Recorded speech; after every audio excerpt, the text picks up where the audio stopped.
It's clear to me that the biggest threat to our democracy, particularly in a great old unbroken democracy like the UK, the biggest threat comes from complacency and comes from within.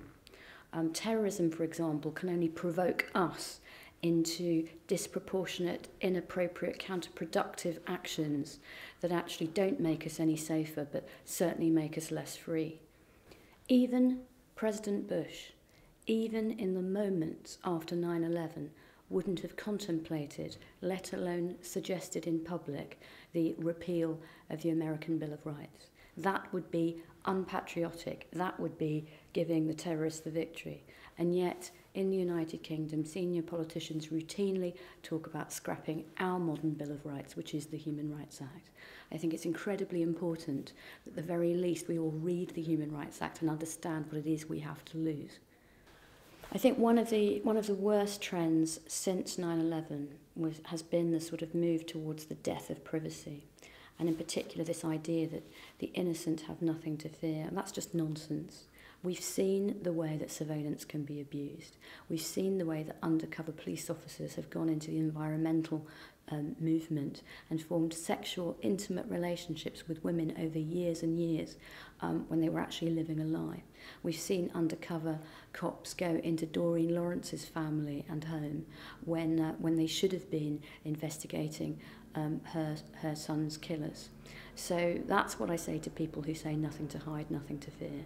You know, look at my friend Doreen Lawrence, look at those innocent environmental protesters, just look at the way in which surveillance can be abused. Of course there must be lawful and proportionate surveillance, you need it for criminal investigations, but there must be privacy too, because without privacy there can be no intimacy, no dignity and no trust between human beings. I believe in universal human rights values. I believe that we are all part of the human family and that each and every human life is precious, no matter where it begins.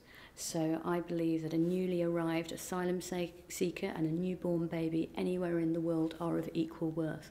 And I think if we don't think that way, we should be careful what we wish for. We have to choose, really. Do we want to be considered someone with a citizen's privilege, or do we want to be someone with human rights? Human rights should protect us anywhere in the world, whereas citizens' rights or citizens' privileges will only protect us perhaps temporarily in a small corner of the globe. I think that obviously there has to be a power to stop and search on reasonable suspicion of criminality in any democracy, just as there has to be a power to arrest. The biggest problem is when you have very broad police powers to search without real suspicion of an individual. And you find that if you don't stop with suspicion, you're stopping in effectively a discriminatory way. And you will see large parts of the population, in particular it tends to be young Black and Asian men who are routinely stopped and searched, and that will just alienate them. That in the end will probably create more criminals and more terrorists than it would ever prevent. I have no problem with arresting people, charging them and convicting them, even incarcerating them for long, long periods when they've done terrible things and when they present a threat to people's lives.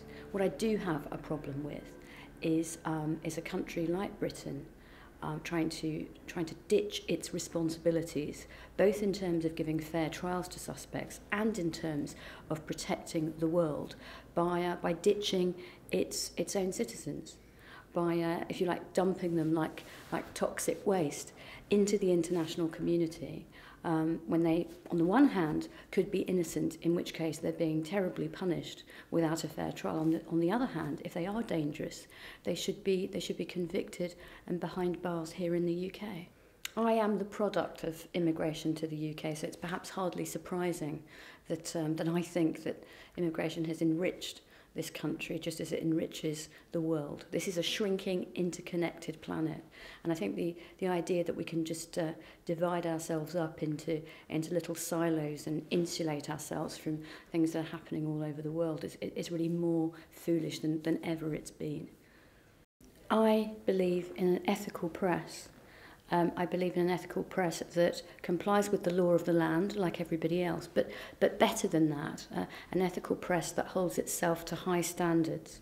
But I do believe in self-regulation of the free press. I don't believe in imposing ethical regulation from outside by politicians. I think in the end that's just too dangerous in a democracy. Liberty is not about me.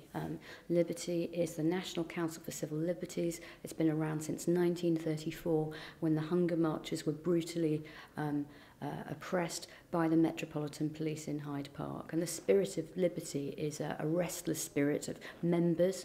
We need members, more members to join us every year.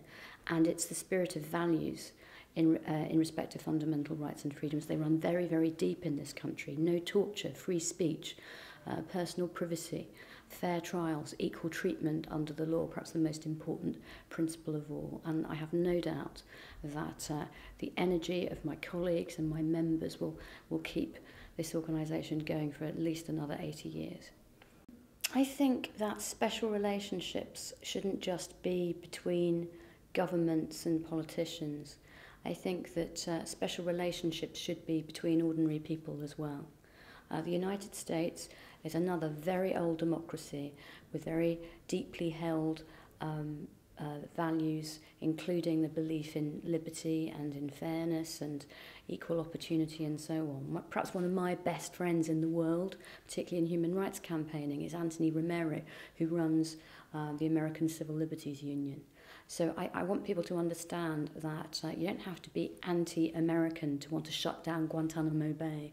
You don't have to be anti-American to believe that drone strikes are dangerous and wrong. And I think it's about time that those of us living in old democracies like Britain and the United States showed another side of the debate, another side of our national and international life. In my experience, women are very, very instinctive, very brave and natural human rights campaigners. Some of the best human rights campaigners that I've met in recent years, Doreen Lawrence, Janice Sharp, these are not women who went to law school like me, but women who were thrown in to the human rights struggle because of tragedy or potential tragedy affecting their families. But then what they did was they took that experience and tried to share it with broader campaigns, not just for their own children, but for everybody else's. And that, in the end, is what human rights are all about. A Sun columnist once called me the most dangerous woman in Britain, a man called John Gaunt.